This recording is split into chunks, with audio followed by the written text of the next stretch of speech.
당신들이 나를 속인 것은 분명히 잘못된 일입니다. 하지만 나는 당신들을 사랑하고 우리 아이들을 사랑합니다.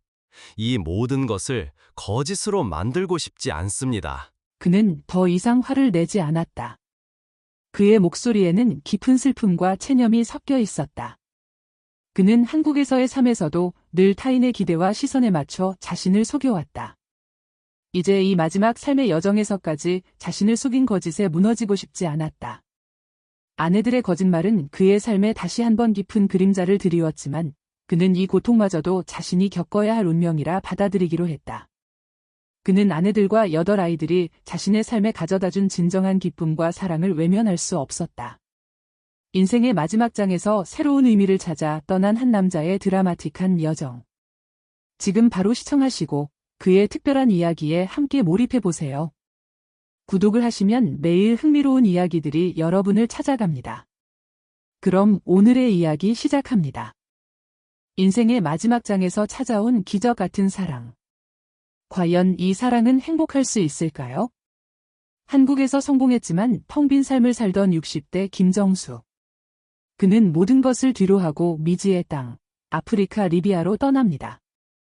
그곳에서 운명처럼 8명의 아내를 맞이하고 예상치 못한 아이들의 축복까지 찾아오며 난생 처음 진정한 행복을 느끼죠. 꿈꿔왔던 대가족의 삶. 하지만 그 행복 뒤에는 아무도 상상 못한 2가지 충격적인 비밀이 숨겨져 있었습니다. 과연 김정수는 이 모든 진실을 마주하고도 사랑과 가족을 지켜낼 수 있을까요? 지금부터 그의 파란만장한 리비아 여정을 통해 삶의 진정한 의미를 찾아보세요. 김정수는 60대 초반의 한국 남자였다. 그의 삶은 흡사 사막의 오아시스를 찾아 헤매는 여행 같았다. 겉으로는 견고하고 흔들림 없는 가장이었지만 그 안에는 채워지지 않는 갈증과 고독이 깊게 자리 잡고 있었다. 그는 한국 최고의 명문 공과대학을 졸업하고 대기업 중공업 회사에서 30년간 해외 플랜트 건설 전문가로 일했다. 그의 탁월한 기술력과 현장 지휘 능력은 수많은 해외 건설 프로젝트를 성공으로 이끌었고 그는 업계에서 중동의 마이더스라는 별명을 얻으며 승승장구했다. 늘 바쁘게 살았다. 새로운 플랜트 건설을 위해 중동과 아프리카 오지를 누볐고 주말에도 다음 공정표를 검토하는 게 일상이었다. 그의 삶의 목표는 오직 완벽한 결과물을 만들어내고 회사의 성장에 기여하는 것이었다. 그의 결혼 생활 역시 표면적으로는 안정적이었다. 차분하고 내조에 충실한 아내, 그리고 그의 뒤를 이어 대기업에 취직한 2 자녀. 모두 번듯하게 성장하여 제 몫을 하며 살고 있었다. 하지만 그들의 관계는 늘 정해진 역할극 같았다. 서로에게 예의를 지켰지만 깊은 감정적 교류는 없었다.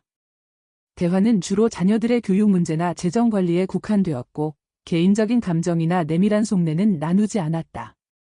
자녀들은 그의 권위적이고 바쁜 모습에 다소 거리를 두었고 그들의 삶에 적극적으로 개입하는 일도 드물었다. 정수는 가족에게 물질적인 풍요를 제공하는 것으로 자신의 책임을 다했다고 생각했지만 그들은 그의 내면의 외로움에는 무관심했다. 그는 가족이라는 울타리 안에서도 자신은 여전히 혼자라는 느낌을 지울 수 없었다. 평생을 일과 책임에 바친 결과 그는 자신을 잃어버린 듯했다. 겉으로는 모든 것을 가졌지만 내면은 텅 비어 있었다. 정년퇴직 후 그의 삶은 갑작스럽게 멈춰 선 듯했다. 매일 아침 출근하던 건설 현장, 쉼없이 이어지던 설계 검토, 동료들과의 딱딱한 회의가 사라지자 그에게 남은 것은 텅 빈 시간과 끝없는 공허함이었다. 아내는 퇴직 후에도 친구들과 봉사활동에 몰두하며 바빴고 자녀들은 이제 아예 외국에서 생활하며 연락도 드물었다. 그는 자신이 평생 쌓아올린 성공이 결국 껍데기에 불과했다는 사실을 깨달았다. 거울 속 자신의 모습, 깊어진 눈가의 주름과 지친 눈빛을 보며 자신이 진정으로 원하는 삶은 무엇이었을까 되물었다. 그는 한국 사회의 치열한 경쟁과 관계 속에서 진정한 자신을 잃어버렸다고 느꼈다. 그는 어렸을 적부터 남들처럼 북적이는 삶보다는 혼자만의 시간을 즐기던 사람이었다. 소심하고 내성적인 성격 탓에 인간관계에 서툴렀고 깊은 관계를 맺는 것을 어려워했다. 하지만 그의 내면에는 늘 새로운 것에 대한 갈망과 자유에 대한 동경이 존재했다. 그는 획일적인 한국 사회의 기준과 빡빡한 경쟁 속에서 자신의 본 모습을 잃어버렸다고 생각했다. 이제 그는 더 이상 남의 시선에 얽매이지 않고 진정으로 자신이 원하는 삶을 살고 싶었다. 그는 오래된 세계 지도를 펼쳐놓고 잊었던 꿈을 되살리려 애썼다.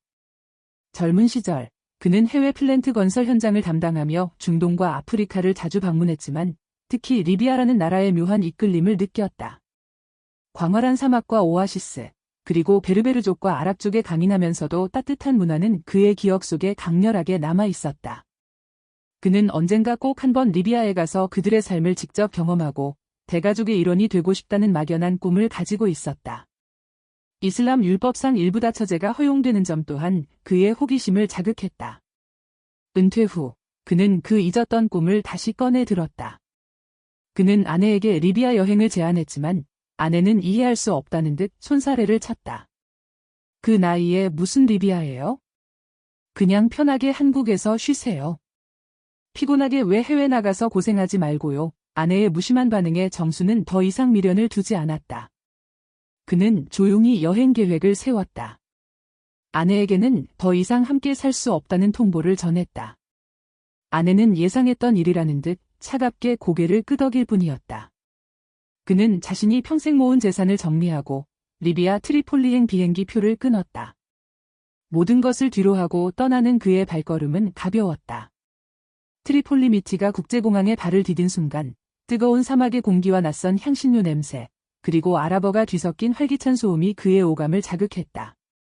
그는 미리 알아본 현지 가이드의 도움을 받아 트리폴리 시내의 작은 숙소에 여장을 풀었다. 며칠간 도시에 머무르며 현지 분위기를 익혔고 리비아 사람들의 삶의 방식을 조심스럽게 관찰했다. 사람들은 느긋하고 여유로워 보였다. 거리를 오가는 사람들의 얼굴에는 평온함이 깃들어 있었고 곳곳에서 웃음소리가 들려왔다. 그는 한국에서 느꼈던 빡빡한 경쟁과 시간에 쫓기는 삶과는 전혀 다른 분위기에 압도되었다. 특히 이슬람 문화권의 일부 다처제는 그의 학구적인 호기심을 자극했다. 그는 이를 사회학적 관점에서 흥미롭게 바라보았다. 가이드는 정수가 리비아 문화, 특히 가족 공동체에 관심을 보인다는 말에 조금 놀란 듯했지만 이내 능숙하게 그를 현지 결혼 중개인에게 연결해 주었다. 리비아는 이슬람 율법에 따라 일부 다처제가 허용되는 국가 중 하나였다. 중개인은 살집이 좀 있고 눈빛이 선량한 중년 여성으로 정수의 사연을 듣고 고개를 끄덕였다. 그녀는 정수의 나이와 한국에서 왔다는 점, 그리고 경제적 능력을 꼼꼼히 살폈다. 리비아에서는 남성에게 모든 아내와 자녀들을 동등하게 부양할 경제적 책임이 따랐기 때문이었다. 정수는 자신이 평생 모은 재산이 한국에서는 평범한 수준이었을지 몰라도 이곳에서는 충분히 안정적인 삶을 꾸릴 수 있을 정도의 액수임을 설명했다. 첫 번째 만남은 트리폴리 외곽의 한 마을에서 이루어졌다. 정수는 가이드와 중개인과 함께 문이 열린 집으로 들어섰다. 흙벽으로 지어진 소박한 집 안에는 아름다운 여인이 앉아 있었다. 그녀의 이름은 아드하. 베르베르족 출신으로 30살이었다. 그녀는 이혼 후 홀로 어린 아들을 키우고 있었다. 아드하의 눈빛은 깊고 온화했으며 굳게 담은 입술은 그녀가 겪었을 삶의 무게를 짐작하게 했다. 그녀는 생활력이 강하고 책임감이 투철한 사람이었다. 정수는 어색하게 인사를 건넸고 중개인이 통역을 도왔다.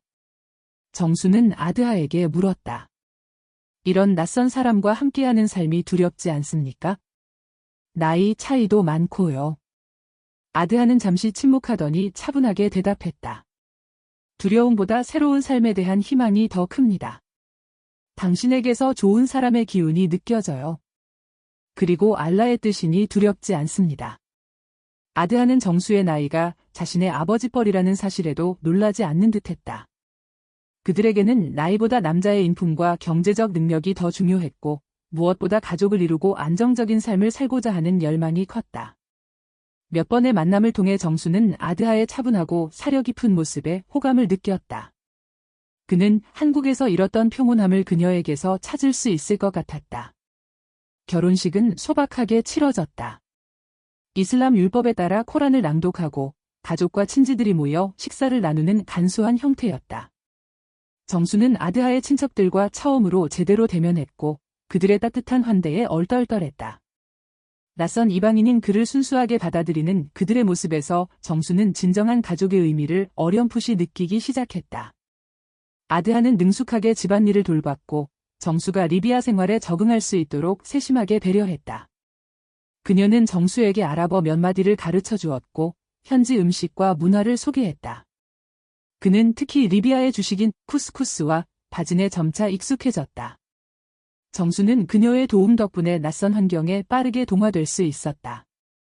그는 비로소 자신이 살아있음을 느끼기 시작했다. 몇 달 후, 정수는 중개인을 다시 만났다. 아드하와의 삶은 만족스러웠지만 그는 자신이 꿈꾸었던 여러 아내와 함께하는 대가족을 이루고 싶다는 열망을 여전히 가지고 있었다. 그는 한국에서 겪었던 외로움을 완전히 지워버리고 싶었다. 이번에는 좀 더 젊고 활기찬 여성을 만나보고 싶다고 했다.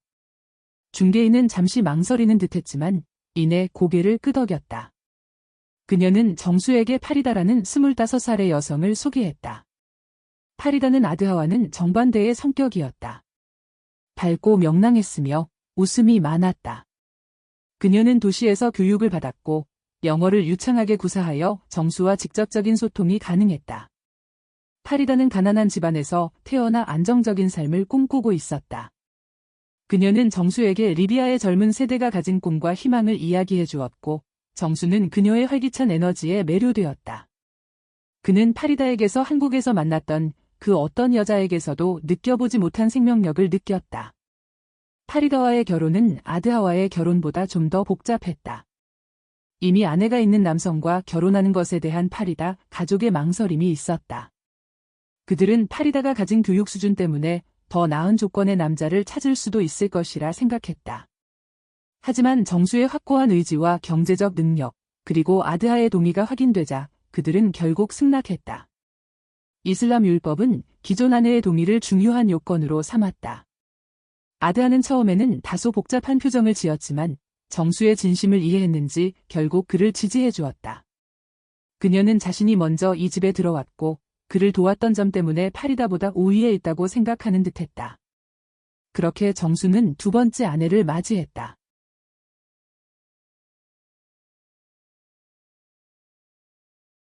두 명의 아내와 함께 사는 것은 생각보다 훨씬 더 많은 노력과 인내를 요구했다. 정수는 두 아내에게 공평하게 시간을 할애하고 재정적으로도 동등하게 지원해야 했다. 아드하는 조용히 자신의 역할을 다했지만 파리다는 종종 질투심을 드러내기도 했다. 그녀는 정수에게 더 많은 관심을 요구했고 가끔은 아드하에게 대놓고 경쟁심을 표출하기도 했다. 어느 날 파리다가 아드하에게 따지듯이 말했다. 왜 당신만 정수에게 더 많은 시간을 보내는 거죠? 저도 그의 아내인데. 아드하는 차분하게 대답했다. 정수는 이방인이고 내가 먼저 이곳에 정착하도록 도왔으니 당연한 일 아니겠어요? 당신도 충분히 사랑받고 있잖아요. 정수는 두 아내 사이에서 중재자의 역할을 해야 했고 때로는 지치기도 했다. 그러나 그는 자신이 선택한 길이었기에 묵묵히 그들의 감정을 받아들이고 조율하려 애썼다. 두 아내는 서로 다른 매력으로 정수의 삶을 채웠다. 아드하는 그에게 안정감과 평온함을 주었고 파리다는 그에게 새로운 활력과 젊음을 선사했다. 그는 자신이 비로소 한 가정의 가장이자 중심이 되었다는 사실에 뿌듯함을 느꼈다. 정수는 중개인을 통해 세 번째 아내 누르를 맞이했다. 누르는 아랍계 부족 출신의 28살 여성으로 밝고 쾌활한 성격이었다. 그녀는 수준급의 아랍어 시를 읊을 줄 알았고 노래를 부르는 것을 좋아했다. 그녀의 활기참은 정수에게 또 다른 즐거움을 가져다 주었다. 이어서 네 번째 아내 라일라. 30살의 라일라는 현명하고 차분한 성격으로 뛰어난 지혜를 자랑했다. 그녀의 등장으로 집안의 분위기는 더욱 안정되었다. 그녀는 갈등이 생길 때마다 현명하게 중재했다.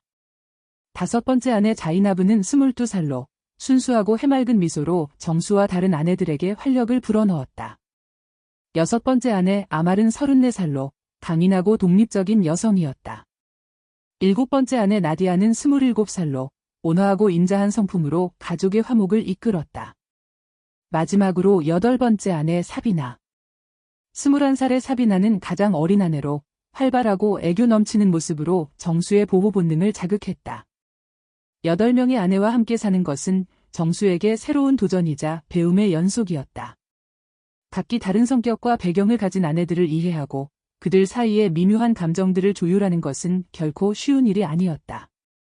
때로는 사소한 오해로 다툼이 일어나기도 했고 정수는 그들의 갈등을 해결하기 위해 밤늦도록 고심해야 했다. 하지만 그는 자신이 한국에서 잃었던 진정한 가족의 의미를 이곳에서 찾고 있었다. 그는 아내들 각자에게 공평하게 시간을 할애하고 그들의 의견을 존중하며 가정을 이끌어 나갔다. 아내들 역시 서로에게 때로는 경쟁심을 느끼면서도 결국은 한 남자의 아내이자 한 가족의 구성원으로서 서로를 이해하고 협력하는 법을 배워갔다. 특히 라일라는 집안의 어른으로서 갈등이 생길 때마다 지혜롭게 중재했다. 어느 날 아드하가 조심스럽게 정수에게 임신 소식을 알렸다. 정수는 순간 놀라움과 함께 알 수 없는 감격에 휩싸였다. 60년 평생 그는 자식들을 그저 길러야 할 존재이자 사회적 의무의 대상으로만 생각했었다. 한국에서는 그저 아파트 한 채의 자녀 둘을 키우는 것이 성공의 척도였을 뿐 아이 자체에 대한 애착은 크게 없었다. 그런데 지금 그의 품에 안길 아이는 순수한 기적처럼 느껴졌다. 그는 아드하의 손을 잡고 눈물을 글썽였다. 텅 비었던 그의 노년이 이 아이로 인해 비로소 채워질 것이라는 확신이 들었다. 얼마 지나지 않아 파리다, 누르, 라일라, 자이나브, 아말, 나디아, 사비나 또한 연이어 임신 소식을 전했다. 연달아 들려온 기쁜 소식에 정수는 난생 처음 느껴보는 충만한 행복감을 맛보았다. 그는 이제 진정으로 살아있음을 느꼈다. 아이들이 태어나면 그의 텅 비었던 삶은 비로소 완성될 것이라 믿었다. 정수는 아이들을 위한 유아용품을 사고 아내들을 위해 더 넓은 집을 지을 계획을 세웠다. 그는 아내들에게 최고의 환경을 제공하고 싶었다. 특히 첫째 아이를 임신한 아드하에게 각별한 신경을 썼다. 그녀는 정수의 배려에 감동한 듯 더욱 온화한 미소를 지었다. 다른 아내들도 임신이라는 공동의 경험에 몰입하는 듯 보였다. 정수의 집에는 행복한 웃음소리가 끊이지 않았다. 그는 한국의 자식들에게도 이 소식을 전해야 할지 고민했다. 하지만 왠지 모르게 망설여졌다. 그들이 과연 자신의 이 새로운 삶을 이해해줄까? 그들은 아마도 그를 비난할 것이 분명했다. 정수는 그저 현재의 행복에 집중하기로 했다. 아이들은 예정일에 맞춰 차례로 태어났다. 아드하는 아들을, 파리다는 딸을, 누르는 아들을, 라일라는 딸을, 자이나브는 아들을, 아말은 딸을, 나디아는 아들을, 그리고 사비나는 건강한 딸을 낳았다. 정수는 생애 처음으로가 태어난 자신의 아이들을 품에 안았다. 그들의 작은 몸에서 느껴지는 온기, 그리고 순수한 존재감은 정수의 가슴을 뜨겁게 달구었다. 그는 아이들의 이름을 직접 지어주었고 밤마다 아이들의 요람 옆에 앉아 자장가를 불러주었다. 그의 노년은 이전과는 전혀 다른 의미로 충만해졌다. 그는 매일 아침 아이들의 웃음소리에 잠을 깨고 그들의 작은 손을 잡고 산책하며 저녁에는 아내들과 함께 식탁에 둘러앉아 이야기를 나누었다. 한국에서 경험하지 못했던 진정한 가족의 따뜻함이었다. 이 아이들이야말로 그가 평생 찾아 헤매던 존재들이었다. 아이들이 자라면서 정수는 종종 자신을 닮은 점을 찾아내며 흐뭇해했다. 아들들은 듬직하고 딸들은 사랑스러웠다.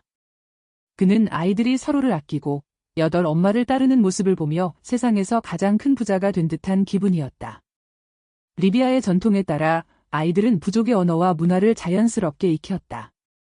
마을 사람들도 그의 대가족을 따뜻하게 맞아주었고 아이들이 무럭무럭 자라는 것을 보며 함께 기뻐했다. 가끔 한국에서 연락이 오기도 했지만 정수는 적당한 핑계를 대며 전화를 끊었다. 그는 이곳에서의 삶이 너무나 소중했기에 그 행복이 깨지는 것을 원치 않았다. 그는 아이들이 자신처럼 사랑과 행복이 넘치는 삶을 살기를 바랐다. 그는 아이들이 겪을 수도 있는 문화적 충돌이나 정체성 혼란에 대해서는 애써 외면했다. 그저 지금 이 순간의 행복만이 중요했다. 하지만 그의 행복은 예상치 못한 그림자에 가려져 있었다.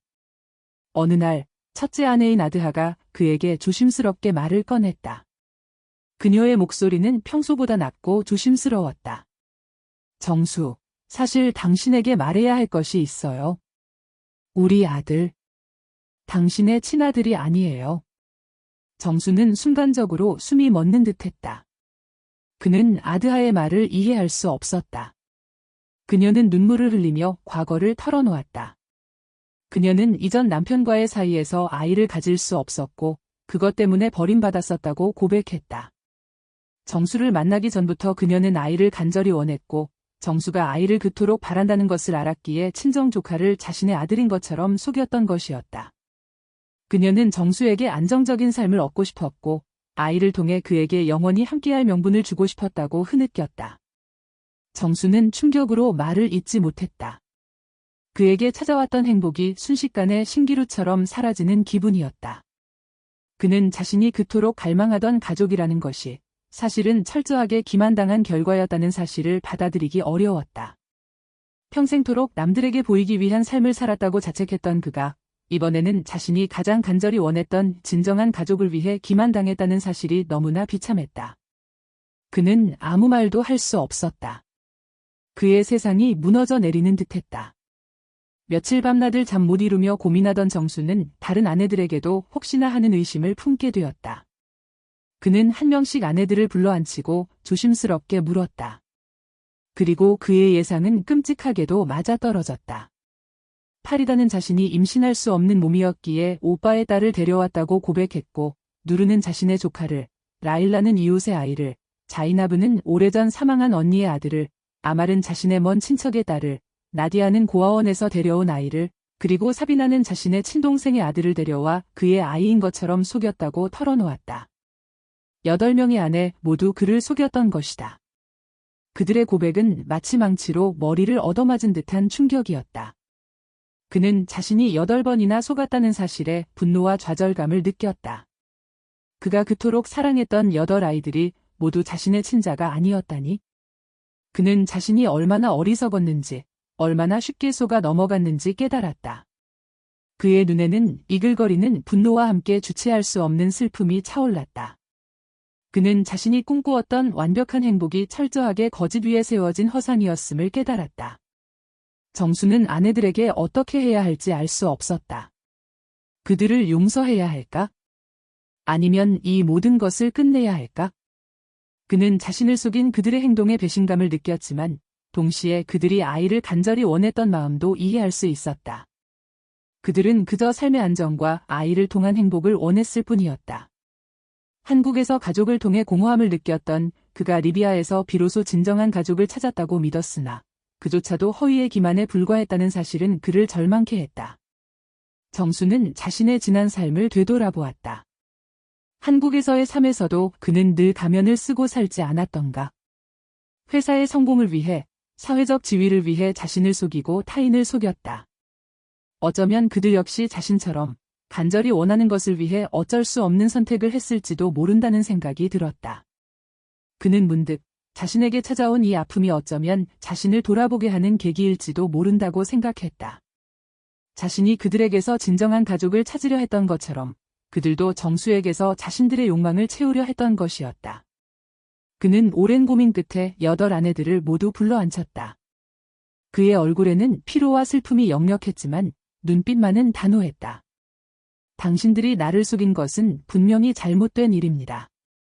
하지만 나는 당신들을 사랑하고 우리 아이들을 사랑합니다. 이 모든 것을 거짓으로 만들고 싶지 않습니다. 그는 더 이상 화를 내지 않았다. 그의 목소리에는 깊은 슬픔과 체념이 섞여 있었다. 그는 한국에서의 삶에서도 늘 타인의 기대와 시선에 맞춰 자신을 속여왔다. 이제 이 마지막 삶의 여정에서까지 자신을 속인 거짓에 무너지고 싶지 않았다. 아내들의 거짓말은 그의 삶에 다시 한번 깊은 그림자를 드리웠지만 그는 이 고통마저도 자신이 겪어야 할 운명이라 받아들이기로 했다. 그는 아내들과 8아이들이 자신의 삶에 가져다준 진정한 기쁨과 사랑을 외면할 수 없었다. 8아내들은 정수의 말에 고개를 떨군 채 흐느꼈다. 아드하가 조심스럽게 말했다. 정말 죄송합니다. 저희는 그저 당신을 잃고 싶지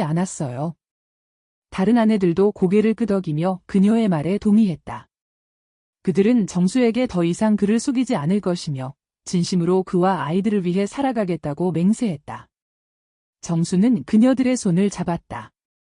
그의 마음속에는 여전히 배신감의 잔재가 남아 있었지만 그는 이제 새로운 의미의 가족을 만들어가기로 결심했다. 그들의 관계는 이제 단순히 사랑이라는 이름으로 묶인 것이 아니었다. 그것은 용서와 이해, 그리고 어쩌면 서로에게 필요한 존재가 되어가는 더 복잡한 형태의 관계였다. 정수는 8 아이들을 보며 미소 지었다. 비록 혈연으로 이어진 자식들은 아니었지만 그는 그들에게 깊은 사랑을 느끼고 있었다. 그는 이제 한국으로 돌아갈 생각도, 리비아를 떠날 생각도 없었다. 리비아의 붉은 흙먼지 속에서, 그리고 8 아내와 8 아이들의 웃음소리 속에서 그의 삶은 새로운 의미를 찾아가고 있었다. 그의 노년은 예측할 수 없는 방향으로 흘러갔지만 그는 그 안에서 진정한 자신을 찾아가고 있었다. 그는 더 이상 껍데기뿐인 성공을 좇지 않았다. 그의 삶은 비록 거짓으로 시작되었을지언정 이제는 진정한 사랑과 이해, 그리고 용서로 채워지고 있었다. 그는 이제 홀로 외로이 걷는 것이 아니라 함께하는 이들과 함께 이 삶의 여정을 계속할 것이다. 리비아의 뜨거운 태양은 오늘도 변함없이 그들의 대가족을 비추고 있었다. 오늘 이야기는 여기까지입니다. 매일 올라오는 이야기를 보시려면 구독 버튼을 눌러주세요. 또 뵙겠습니다. 감사합니다.